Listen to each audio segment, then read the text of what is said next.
नवरात्रि का दूसरा दिन माता ब्रह्मचारिणी की पूजन किया जाता है।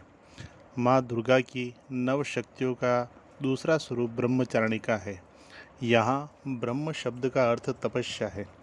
ब्रह्मचारिणी अर्थात तप की चारिणी, तम का आचरण करने वाली।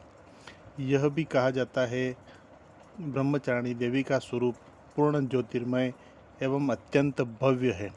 इनके दाहिने हाथ में जप की माला एवं बाएं हाथ में कमंडल रहता है। अपने पूर्व जन्म में जब यह हिमालय के गर्भ पुत्री रूप में उत्पन्न हुई, तब नारद के उपदेश से इन्होंने भगवान शंकर जी को पति रूप में प्राप्त करने के लिए अत्यंत कठिन तपस्या की थी। इसी दुष्कर तपस्या के कारण इन्हें तपचारिणी अर्थात ब्रह्मचारिणी नाम से अभिहित किया गया है। 1000 वर्ष तक उन्होंने केवल कंद मूल खाकर व्यतीत किए। 100 वर्षों तक केवल शाक पर निर्भर किया है। कुछ दिनों तक कठिन तपस्या रखते हुए खुले आकाश के नीचे वर्षा और धूप के भयानक कष्ट सहे हैं। इस कठिन तप के पश्चात 3000 वर्षों तक केवल जमीन पर टूट कर गिरे हुए बेलपत्रों को खाकर वह भगवान शंकर की आराधना करती रही।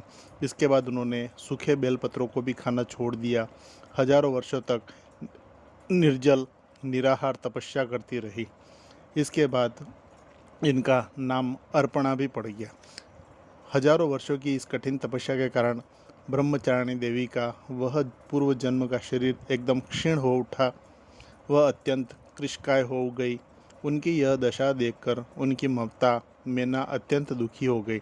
उन्होंने उन्हें इस कठिन तपस्या के दूर करने के लिए आवाज़ दी उमा, और उसके बाद से ब्रह्मचारिणी का नाम उमा भी हो गया। उनकी इस तपस्या से तीनों लोकों में हाहाकार मच गया।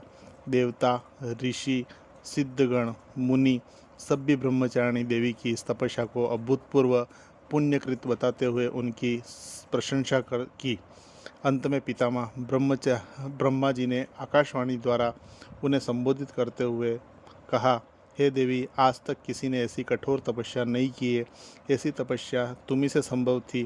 तुम्हारे इस अलौकिक कृत्य चतुर्दिक सराहना हो रही है। तुम्हारी मनोकामना सर्वतोभवेन पूर्ण होगी। भगवान चंद्रमौली शिव जी तुम्हें पति रूप में प्राप्त होंगे। अब तुम तपस्या से विरत होकर घर लौट जाओ। शीघ्र ही तुम्हारे पिता तुम्हें बुलाने आ रहे हैं। माता दुर्गा जी का दूसरा स्वरूप भक्तों को, सिद्धों को अनंत फल देने वाला है। इनकी उपासना से मनुष्य में तप, त्याग, वैराग्य, सदाचार, संयम की वृद्धि होती है। जीवन के कठिन संघर्षों में भी उसका मन कर्तव्य पथ से विचलित नहीं होता। माँ ब्रह्मचारिणी देवी की कृपा से उसे सर्वत्र सिद्धि और विजय की प्राप्ति होती है। मातेश्वरी की जय हो। मातेश्वरी की जय हो।